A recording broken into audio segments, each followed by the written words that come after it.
গোলাঘাট বাইপাছেদি আহি ধনশিৰি নদীৰ ওপৰত থকা এই দলংখন পাৰ হৈ এইহেন টিকা ফটা ৰ'দত তিনি থোকা কল চাইকেলত বান্ধি লৈ যোৱাজনক সোধক আচলতে জীৱন সংগ্ৰাম কি। বাৰু জীৱন সংগ্ৰাম আমিও কৰিছো, একেলগে 6টা স্পীড ব্ৰেকাৰ পাৰ হোৱা কেইজনক সোধক কঁকাল বিষ কি। প্ৰথমটো তেল বেছিৰ সন্মুখত এইখন গগৈ এক্সপ্ৰেছ আৰু মোৰ সন্মুখত কোঁৱৰ। তাৰ পাছত ইণ্ডিয়ান অইলৰ দ্বিতীয়টো BSC আৰু দ্বিতীয়টো BSCৰ সন্মুখত আছে চিলিং ষ্টেচন আৰু চিলিং ষ্টেচনৰ কাষতে এইটো ভাৰত পেট্ৰলিয়ামৰ BSC। ৰ'ব আচল কথাটো কোৱাই হোৱা নাই নহয়, মই আহিছো বৰগছ ৰিজৰ্টলৈ। সংস্কৃতত এষাৰ কথা আছে নহয়, শুভস্য শীঘ্ৰম। মই বোলো ভাল কিবা এটা আপোনালোকক দেখুৱাবলৈ আহিছো যেতিয়া দেৰিনো কিয় কৰোঁ, গতিকে জবা ফুলৰ গোন্ধটো লৈ আগবাঢ়োৱা হওক। নামেই যাৰ পৰিচয় বৰগছ, এখন লাক্সাৰী ৰিজৰ্ট। আপুনি যদি গিৰিয়েক ঘৈণীয়েক হয়, মাক বাপেক হয়, ককায়েক ভায়েক হয়, বায়েক ভনীয়েক হয়, শাহু বোৱাৰী হয়, মুঠতে যিয়েই নহওক কিয়, যদি আপোনালোকৰ কাজিয়া লাগিছে, আপুনি যদি ইয়ালৈ এবাৰ আহি যায় মনটো একেবাৰে শান্ত পৰি যাব। পিতলৰ বাচনটোৱে তাকেই বুজাইছে, আপোনাৰ শুভ হওক। ইয়ালৈ আহি এটা বস্তু মন কৰিলো, গছৰ মূঢ়াবোৰ খুব ধুনীয়াকৈ সজাই ৰাখিছে। এই মূঢ়াটো একদম কেঁকুৰাটোৰ দৰে। কেতিয়াবা খন্তেক সময় থমকি যাবলগীয়া হয়, কাছৰ দৰ্জা পালে টানিম নে ঠেলিম ভাবি থাকিবলগীয়া হয়। কপাল ভাল এইখনত পিছে পুজ বুলি লিখা আছে। ইয়াৰ ভিতৰতে এখন ডাঙৰ মাৰ্কেটো আছে, বজাৰ কৰি বেয়া পোৱাবোৰে ইয়াতে শ্বপিং কৰিব পাৰিব। ঘৰৰ ওচৰতে ইমান ধুনীয়া এখন ৰিজৰ্ট আছে, ইমান ধুনীয়া এখন ঠাই আছে, ইয়ালৈ আহি যদি মই ভিডিঅ' নবনালোহেঁতেন মোৰ ফলোৱাৰখিনিয়ে মোক বেয়াই পালেহেঁতেন চাগে। বাৰু সেইবোৰ বাদ দিয়ক, একুৰিয়াম চাওঁ আহক। কিমান দিনৰ পৰা যে ভাবি আছিলো ধুনীয়া ছোৱালীজনী বিয়া পাতিব যদি পাৰো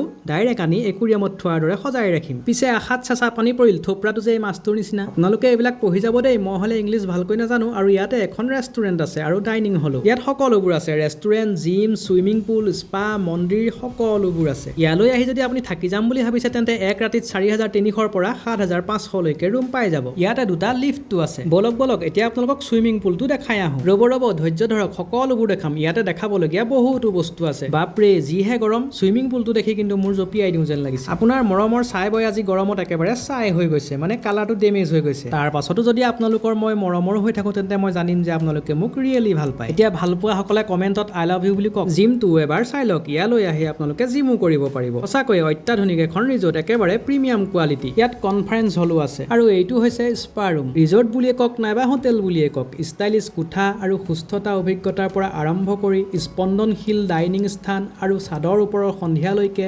সম্পত্তিৰ প্ৰতিটো বিৱৰণ এটা পৰিশোধিত আৰু জিৰণি লোৱাৰ অভিজ্ঞতা প্ৰদান কৰিবলৈ ডিজাইন কৰিছে। আপোনালোকে চুইমিং পুলৰ কাষত আৰাম কৰিব পাৰে, স্পাত সজীৱ হ'ব পাৰে, আধুনিক জিমত নিজৰ ফিটনেছ ৰুটিন বজাই ৰাখিব পাৰে বা সুসজ্জিত কনফাৰেন্স হলত সভা আৰু উদযাপন আয়োজন কৰিব পাৰে। ইয়াত পিছে বাহিৰতো এখন ৰেষ্টুৰেণ্ট আছে। বৰ্তমান বাৰু ইয়াত মানুহ নাই, এতিয়া গৰু এজনীহে আছে। ইয়াৰে নামাকৰণবোৰ খুব ধুনীয়া, কপিলি, কামেং।